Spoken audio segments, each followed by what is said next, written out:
Stewardship with SNB.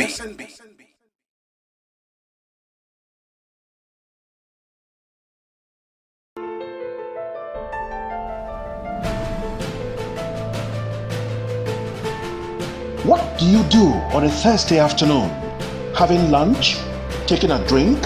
Watching TV in your living room or office? How much do you know about the politics, economy, and how monies are being expended by those saddled with the responsibility of managing human, material, and natural resources? It's daring, incisive, revealing, and informative. Watch Stewardship with SNB every Thursday at 12:30 p.m. on RSTV. Join us.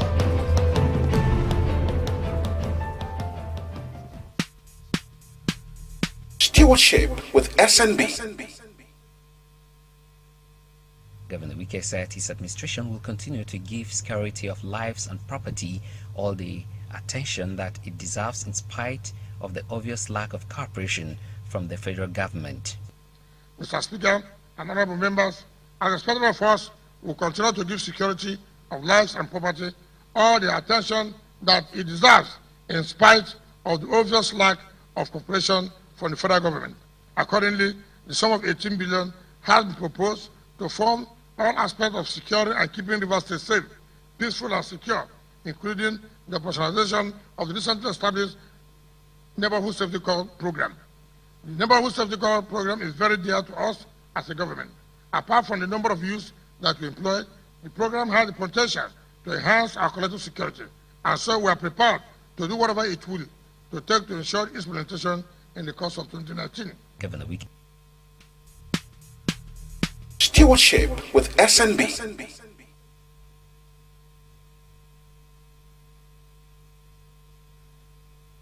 If you just joined us, you are on to the program Stewardship with SNB, and my guest today is Dr. UCHE Mike CHUKWUMA.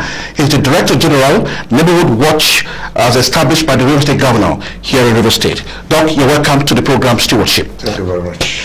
Yes, Doc, we listened to the Governor in that his 2019 budget presentation, where he allocated some good sum of money to tackle issues of security. And your establishment, the Neighborhood Watch, is one of such areas. The governor allocated a good sum of money to secure life and property here in River State. In spite of this huge sums of money allocated to the security sector, why are we experiencing a sudden upsurge of violent killings in the state?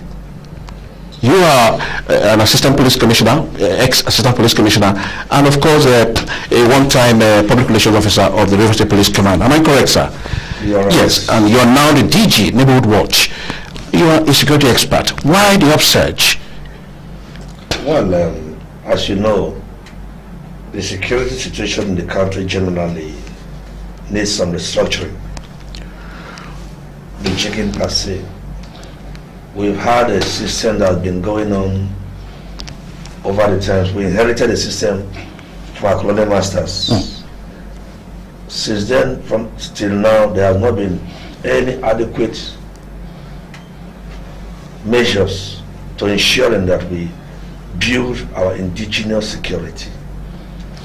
We've been relying on borrowed security, foreign security. What do you call borrowed security? The police, Yes. the police force? Yes, I call it foreign security. Because the police we have today, which is the border of all security agencies, was in effect set up initially for the trading interests of the British, not for our interests. In one of my books which I wrote, yet to be presented publicly, I asked the question, why is it we still call it Nigeria Police instead of Nigerian Police? Oh, Nigeria Police, yes, without the N. Not the N. Okay. There's something fundamentally wrong there which we've not asked to get an answer to. It was not for us. It was meant for them. It's what the court system is what I've avoided the police today. And we've not really taken pains to actually building our own police to suit our environment, our culture, our religion, and our people. And until that is done, we will not get it right. So security is something that built from the household to the larger family, to the community, then to the statewide. So in tackling security, you don't start from the surface. It's like trying to climb a tree from the top, from the branches. No, you have to start from the bottom to climb up. And until we get it right, which we have been trying to do in this country, in recent times of course, we will not get to the roots of tackling security. What we have today is a reactive security apparatus. So what should the restructuring, in your view, look like? What should it look like? We need indigenous security. We need community-based security. That's the reason the government has established the agency which you are the head, you are the DG. Have we heard the last of the Neighborhood Watch? It's been silent. Yes, we are silent. The government made some provisions for it in the 2019 budget. What does that mean? Yes, the governor is somebody that's interested in security, and as you know, he came all out to ensure that Neighborhood Watch came to effect and actually took over the security architecture of the state in tandem with the existing security with the police and DSS, by extension the civil defense. But we know we had disruption. We had disruption, and it's a matter of respect the law. We are going through the processes of the law, and that is why we've not been very active. You know, it's just not somebody who does not start something and stop halfway. If he starts something, he gets to finishing it, and I'm very confident, and I know we will take off very soon. And when we do take off, the difference will be seen. DG, looking at the spate of criminality and of course kidnappings and all of that we hear of now in Rivers State, do you think there's a political undertone in all of these? Do you think that there are some those who are politically aggrieved and that they are sponsoring some of these killings, and because the government has done so well, he has provided vehicles for the security, for police, and of course the army, and of course also made some good budgetary allocation to the security sector. So are you suspecting political undertone? I am not suspecting political undertone. The point is that it is very clear the neighborhood was disrupted in the first instance because of political interests. It's not because of suspicion is what you are not sure of. Realistically speaking, it was that. But I thank God that we've passed that phase. Political is over. Elections are over. The state is now rebuilding for betterment. We are now coming back. All the gladiators are coming back to say, this is our state. You know, I warned long ago, that we have no place to run to outside our own. Now, the reality is facing all of us. From the two divides, everybody is coming back with one piece, and we need it. So let's not go into that because we will open the old wounds. Now that His Excellency has extended his only branch and he has been accepted, what we are looking forward to now is actualizing it and ensuring that the foot soldiers who believe in their masters come to form a front to see our state as being the state it is to us. Because allowing foreign invaders, mercenaries, to join us to destroy our states, we are the idiots. When they finish, they go back. They're not going to look at those two people. When you say foreign invaders, yes. Please describe. The river suits have always been law-abiding. The river suits have always been peaceful. I said it because as the PRO over 20 years ago, I was close to them. The river suits want peace. They love peace. The river suit wants to go to enjoy every weekend. He goes to his community, enjoys community activities, comes back to the township, faces work, Monday to Friday. But today, let me be very frank to us. A lot of people infiltrated our states, sometimes in the name of business, call it business without specifically saying what kind of business they are doing.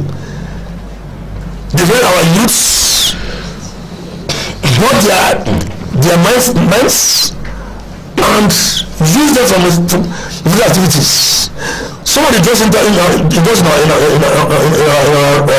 communities are not brought in by reversible. So the Rivers youths have been indoctrinated by outsiders? Yes. Most particularly. Who do you call outsiders? Who I call outsiders? See, let me be very frank to us. Yes. We are Nigerians. But first of all, patriotism starts from the home. I wrote a book titled How Indirect Rule Developed Nigeria in 2008. How indirect rule underdeveloped Nigeria, yes. Now, in Nigeria, patriotism starts from his home to his local government, to his state, before the national interest. Let me tell you, people who don't understand River State call every River State Ndembamiri. You understand me? We're all in Bambiris. It's only when we come say we are upland and rivers, and they deserve us in Bambiris. But we, as you know, that we are not just in Bambiris, we are gifted people. We have the upland and rivers, the economy is no more there, but we are gifted people endowed with natural and human resources. We have our own to protect. There are people who feel that the economy of these states should be shifted to their areas. They call it the business, they call us lazy people. And we giving into that. It's wrong. Now that elections are over, politics is over, we are talking to the mindset of the diverse youth. I'm so happy that our political fathers today, yes, our political fathers today have come to work together as a team, as a family, as brothers, to bring us back to the path of development and industrialization. If anybody has sponsored them outside, to tell people that it's over. Our masters have said that it's over. When two brothers have a quarrel, misunderstanding, and decide to say, okay, my brother, I'm sorry, we made a mistake. Let's come back home. I think it's time to come back home and move forward. Okay, DG, you are a Rivers man, and of course you also been given a security outfit to manage by the Rivers State government. In which part of Rivers State do you think have recorded the most occurrence of these incidences of criminality and kidnapping? Well, frankly speaking, I don't want to specifically. And why do you think it is so? Mention any, let me tell you, by the time I specifically mention any area, I know my local government on Nega used to be on the front burner for the wrong reasons. A flashpoint. Today, we are the most peaceful local government in River State. I challenge the local government who says otherwise. Onega is the most peaceful local government in River State today, and I'm proud to say it. And every Onega will be very proud. And I want any other local government to challenge Onega. So we have a competition of peaceful local government in River State. So where do we have the most incidents of criminality in the state? Onega is most peaceful. I don't want to go into that because I don't want to. We are talking for development. As insult. So I don't want to insult. It will give a clue to. Let me come. So in recent times, some people have said to make the because what about will be taken very serious. Okay. Unpassable. Okay. And it is not good for us. Road unpassable. You understand what I mean? Yeah. And it is not good for us. They're going to ask this. Generally speaking, I've not been too proud of them because one, I'm by exception a good man. I am by exception a good man. Naturally? Yes, by exception because I worked in the land. Okay. I'm a chief in One. I worked in Bori. And when I was there, they were very peaceful and peace-loving people. They were very respectful people to the culture of Ogonis. But today, I don't know what is happening there. And as far as I'm concerned, the Ghana I used to know, are not the Ghana I used to know. And I think the youth over there to have a recall. You see, let me say something here. There was a time in River State when we used to leave Port Harcourt 10:30 p.m. to some rural communities over weekends on Fridays. Yes. Saturday mornings we start swimming back to Port Harcourt. But there came a time when you invited a friend to come to for a wedding ceremony in a specific community. He will not give you 100,000 naira, so give one excuse. So boy, I'm planning tomorrow. For fear of being arrested. Yes, I'm being kidnapped. I'm not being killed. Yeah. The thing is that if you are from such a community where people cannot attend marriage ceremonies of their sisters, I'm saying, let me repeat it. If you are a youth and you are from a community where people outside cannot attend the marriage ceremonies of your sisters, or any other event, traditional marriages, most particularly, and or any other social events, or even burial ceremonies of their fathers and mothers, your fathers and mothers. Question is, who's listening? Okay, DG, time is not on our side because we started quite behind schedule. We have about 15 or 20 minutes or thereabout remaining on this program. And we will open the lines to our viewers to make their contributions. And so you can call the number 080-3341-3360 and send text messages only to the number 080-5347-8400. The numbers are displayed on your screen there. DG, what strategies or measures do you think should be put in place to minimize this rise in criminality in the state? You are a security expert. There are 2 or 3 issues points I want to make. Yes. We cannot shy away. We cannot, underline, shy away from the present needs for the neighborhood watch. As even present in other communities, other states, we cannot shy away from that. But that's the first solution. Why is it the first solution? It comprises of indigenous youths who have been recruited, partially trained, because we have been given partially trained from now, and we will as soon as we commence, man their various communities and share intelligence, raw intelligence, with existing security agencies. There are indigenous security agencies from the communities who have the first-hand information, through intelligence, to share with the existing security agencies to leave commission of any crime in the board.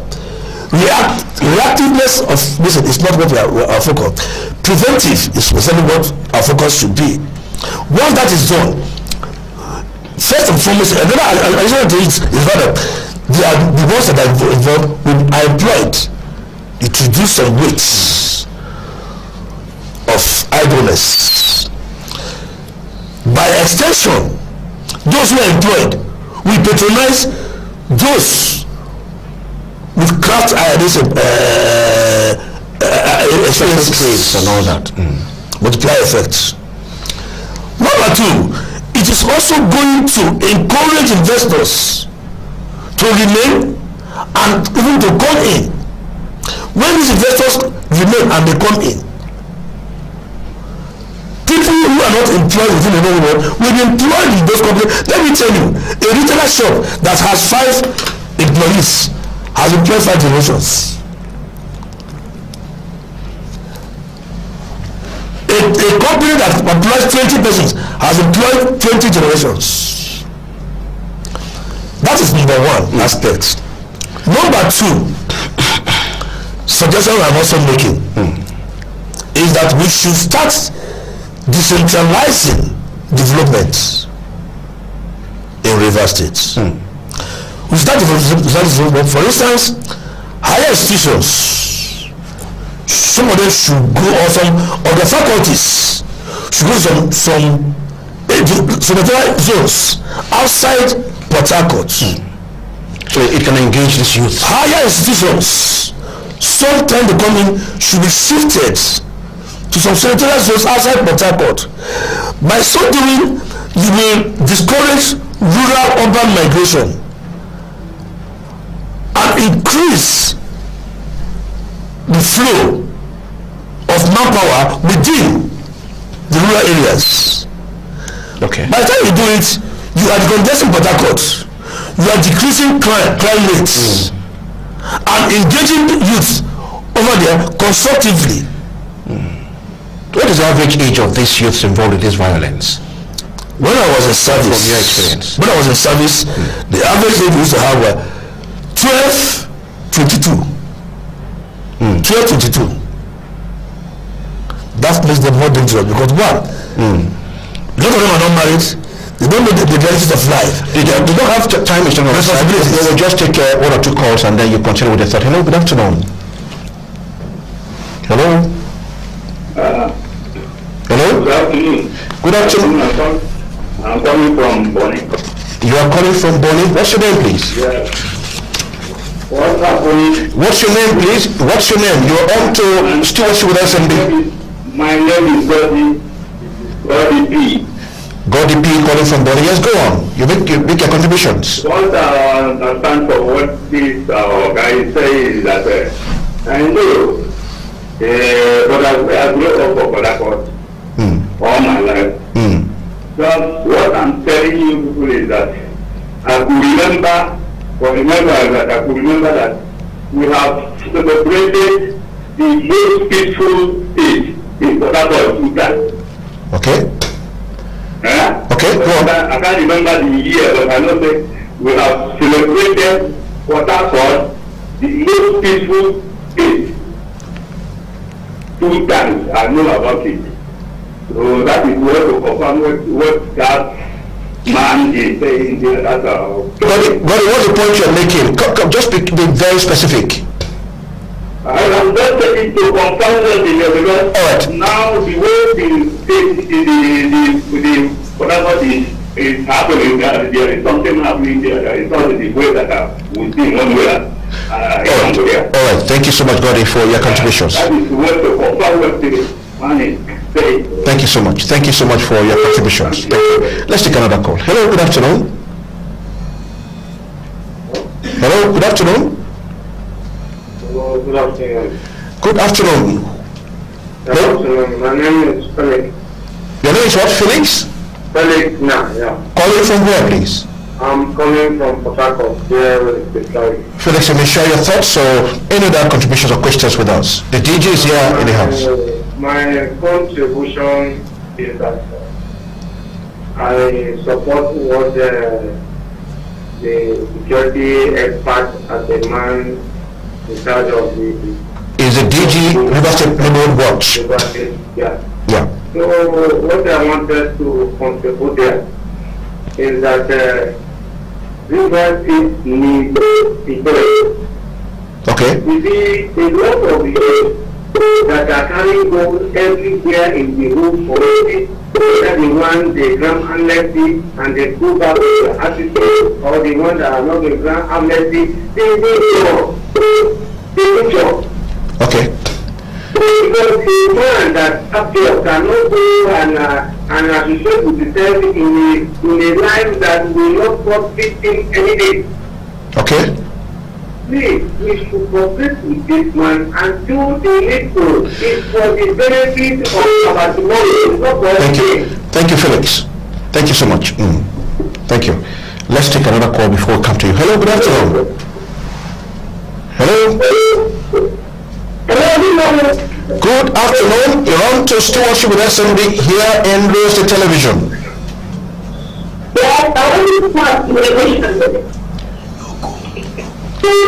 Alright, DG, you heard the contributors. They're talking about the youths that are involved, perhaps need employment and whatever. You heard them. But one thing I want to ask before you continue with these other thoughts you were sharing with us, are these related to drug abuse? Because if you look at the age bracket between 18 and 25, between 18 and 25, get themselves indulged in these acts of criminality. Do you think that it could be blamed on drug abuse? Drugs don't take themselves into people's mouth. People take drugs into their mouth. People take drugs into their mouth. And they abuse it. Why do they do that? Frustration. Frustration. Nelson, you cannot take drugs. I can't. You can't. I can't. You have a challenge. You have a contribution for society. Society recognizes you, appreciates you. Yeah. I can't take drugs. But it's when a man sits down for quite some time, doing nothing tangible, he gets confused. He can easily be carried away by peer influence. That peer influence makes you dabble into things you do not even dream of. And by the time you taste it, you think that's the best way for you to forget about your pains. Before you know it, you are deep into it. So saying what is it have to do with drug? Yes, drug abuse, but you must start from somewhere before you get into it, first start abusing it. I don't doubt what you just said, but we are the ones who taking the drugs. The question is, why do people get into drugs in the first place? Frustration, confusion. As a result of unemployment? Frustration as a result of unemployment, or what? Yes, you see, I'm not saying that everything is depression with violence. As a matter of fact, comparatively speaking, we are on the lower side. But why it is bothering us so much is that we have been enjoying peace. We are not used to what we are seeing now. Yeah. What we are seeing in some surge in crime in River State is a child's play in some other parts of this country. Yes, a child's play. Where you don't see policemen even come out bravely and courageously with their uniforms. But today we are saying because we are used to enjoying peace. However, what we have now to us is troublesome to our feelings. We are troubled about it. We don't want it at all. A true Rivers man is an enjoyment man. He's a good weekender. So we will do everything within our reach as a people, as adults, as leaders, to tell our youths, our children, that the direction they are going is not the direction we followed. Why we are important today, why our names are being heard today, is that we didn't go that direction. I'm a good boy. I knew what was called frustration, under the thick of it. But I challenge frustration. I challenge poverty. I don't smoke. I don't smoke either. I go out of my two. I don't smoke. Yes, tell a friend that I fought when he was alive. You tell him my son fought, I agree. But that is told. No. Yes. DG, time is not on our side. Do you think that the police and other security agencies are failing in their responsibility? That is the reason we're having a high rise in criminality? In few words, no time. They won't fail, no. The police has their shortcomings. Okay. They have their shortcomings.